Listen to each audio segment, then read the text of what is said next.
Yngwie Malmsteen Names Guitar he would play if he couldn't use Fender Strat, speaks on current state of health.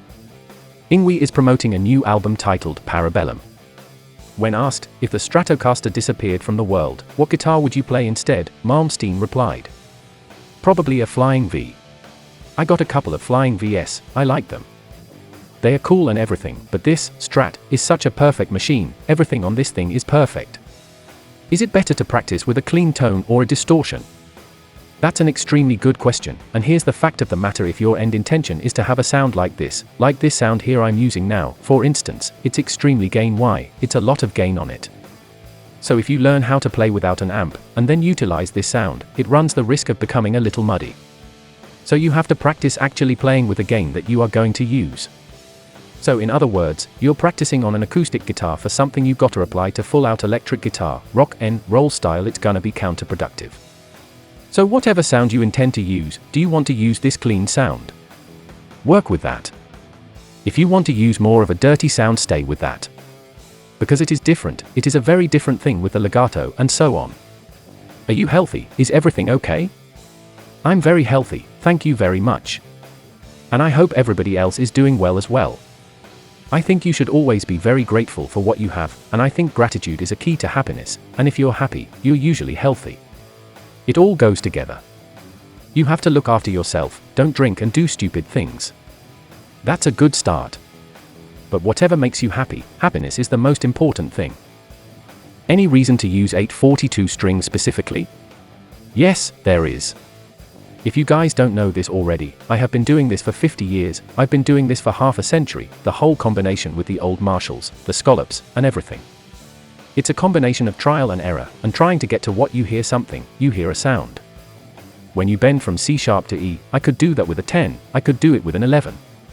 But why? What's the point?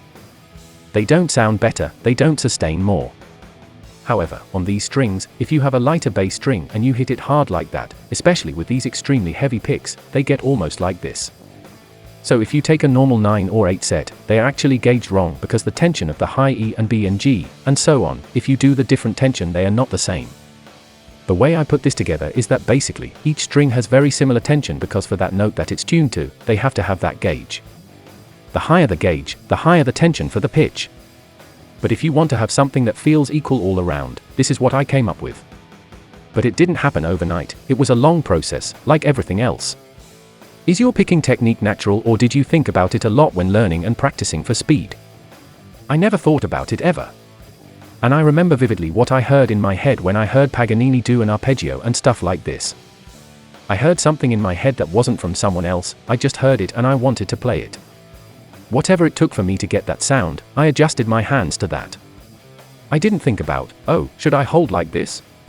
Even alternate picking and everything like that was a natural thing. There was no internet, there was no books, no scales, there's nothing that you could do, like nowadays, to get information.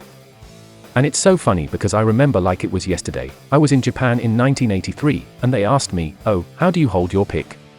For the first time, I'm looking down at my hand and I go, oh, like this.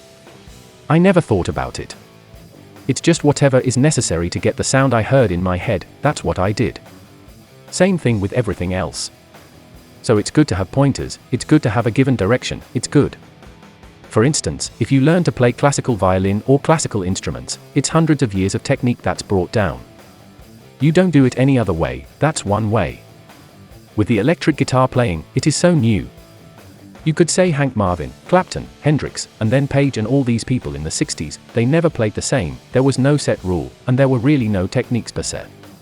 It's evolving now basically. I just found my way of doing it. That doesn't mean you're gonna do that.